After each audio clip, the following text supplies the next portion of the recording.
Have you ever bought a collection and when you get home, you realize one of the cards in that collection is a fake or an off brand card that's not actually part of the TCG platform? I have. And it's not a great feeling, right? Hi, my name is Sam with Loomis Card Craze. And if you're new here, thanks for being here. On this channel, I talk about various avenues in the trading card community where I have seen struggles on my end. As I continue to grow my TCG business, both on eBay and TCG Player, I also utilize this eBay front as a ability to talk about my business and where I see challenges and where I see growth. And one of those pieces are fake cards. In a collection I purchased roughly 2 months ago now. I went through the collection, I priced it out, I pieced it out, and I thought, hey, I could probably offer 70% on this and make my money back, right? And thankfully, I was right. I was able to make my money back, although on that collection, one of the cards I thought would be a large card that either I would keep or would continue to rise, continue to grow, was this M Gengar EX. On the front, looks like it's clean, right? Looks real. Back looks real. However, when you take it out of the sleeve, there is no texture on the card. When you look up the card, all of the cards have texture. I do have one of these that is real and it is textured. So when I got it, I went to list it and I realized there was no texture to it. I was quite disappointed.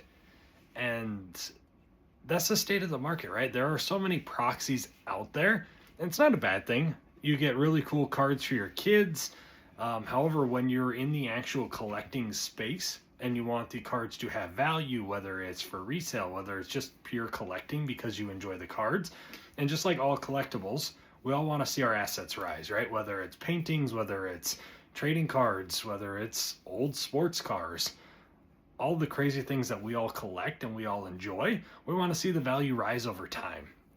So with trading cards, there's such a large market out there, whether the cards are from Temu or they're just printed, that kids or even adults don't necessarily know the difference between the cards that are proxies and cards that are part of the actual TCG game.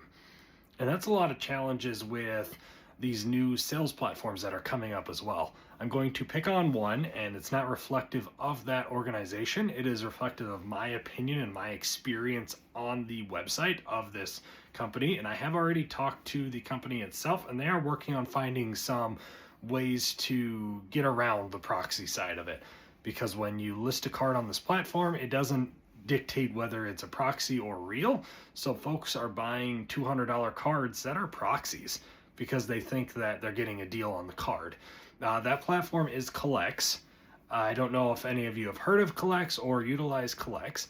I used it for a couple months. I sold on it. I bought on it. I had some personal challenges with the platform itself, but that's neither here nor there. All platforms have challenges, right? I have challenges on eBay, challenges on TCG Player. Just depends on what you're looking for. But circling back to proxy cards, when you're searching for cards on Collects, you type the card name in. Let's just take this Gengar EX, for example, that I just showed you. If I were to type that card in, it doesn't tell me if it's a proxy. Like eBay, you can easily tell, hey, this is a proxy, or eBay has money back guarantee if you did get sold a proxy. Collects doesn't have that capability currently. So if you look up some of the older ones like Base Set Charizard or Brilliant Stars Charizard, any of those pieces, the gold cards, they pop up as they're just brand new cards. So if you get somebody that's uneducated or not part of the TCG hemisphere, right? Like a kid, you buy the card, oh, that looks cool. You get it back, it has zero intrinsic value. That's a little off-putting, right? Now, again, collecting is not all about value. We all understand that. You should collect what you like and not worry about value. But if you buy a card for $300, you should at least be able to sell it for some value if you ever decide to get rid of it. Whether that value is $100, $50, whatever that card's value is at the time is what it should be worth. However, if you get a proxy card, the card is effectively worth $0 if you go to resell it or grade it. I know a lot of folks buy off of Collects to grade cards because it's a third-party market. It's not well known. So individuals use that to buy cards to send off to grading and those pieces, right? So as you go through your journey, it's getting more challenging, especially for me, right, to determine, is this a real card? Is this a proxy? I don't want to take my fancy blacklight every place I go, right? That wouldn't be fun. Taking that to card shows, or when you go to make a purchase from somebody, whether it's in a back alley behind Dairy Queen or police station, wherever you do your marketplace buys, right? I don't want to go through and light every card to determine, is this real or is this a proxy? So I'm working on being able to determine, is this card real? And what are you looking for in a card to determine it's real?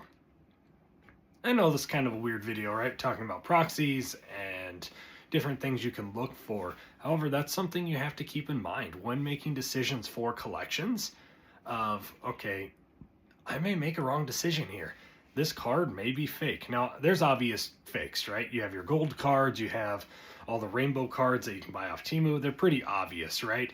However, when you get into the cards that aren't so obvious, it's harder to tell. So you have to tie that into your business of, okay, I may lose 5% this year from proxy cards, from theft, all of those pieces, right? When making business decisions, whether it's to buy, to sell, whether it's just your overall profit, you need to, or I have learned that I need to tie in a risk factor of, let's just say 5%, it's a number I use, of, okay, 5% every year, I'm probably going to lose due to proxies, due to theft in the mail, due to damaged product in the mail.